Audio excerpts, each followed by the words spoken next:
He is ready for marriage and he's coming your way. For years you waited. Every time marriage came up, he had a reason to postpone it. Let's wait a little longer. I'm not where I want to be financially. This is not the right time. You believed him because you loved him. You stayed when other people told you to leave him.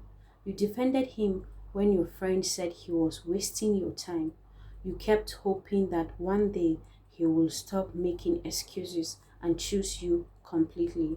But as the years passed, that hope became harder to hold on to. One night, after another conversation about marriage ended up with an excuse, you sat quietly and asked him a question. Do you actually see a future with me? He looked away. I do. Then why does it always feel like I'm waiting alone? He had no answer. That silence meant more than any argument. After that night, something changed inside you. You stopped begging.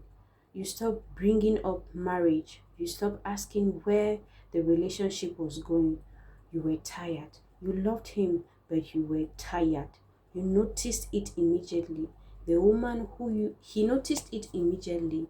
The woman who used to call first now was quiet. The woman who used to fight for the relationship was now focused on herself. The woman who used to wait for his attention was no longer chasing it. At first, he thought nothing of it. Then one day he called you. Then one day he called. You didn't answer. Hours later, you returned the call. Sorry, I was busy. Busy? A word he had used on you for years. For the first time, he was the one waiting. For the first time, he was the one wondering. A few weeks later, he met an old friend. They talked about life, work, and relationship. The friend showed him photos of his wife and children. There was something in those photos he could not ignore: peace, real happiness, not temporal excitement, not endless dating places. That night he went home and sat alone. His thoughts kept returning to you, to the years you had stayed, to the chances you had given him, to the loyalty he had taken for granted. Suddenly, he saw something different. He remembered every time you tried to discuss the future, every time you asked simple questions, every time you just wanted reassurance. He remembered how many times you had he has pushed those conversations away. And for the first time, he became afraid. Not afraid of marriage, afraid of losing you. The next day he called. You answered. Is everything okay? You asked. There was a long pause, then he said something to you. He waited years to hear. He said something to you you had waited years to hear. No, everything is not okay. What happened? I think I've been making a big mistake. Your heart is beating faster than you can breathe. What kind of mistake? The kind that could cost me the person I love.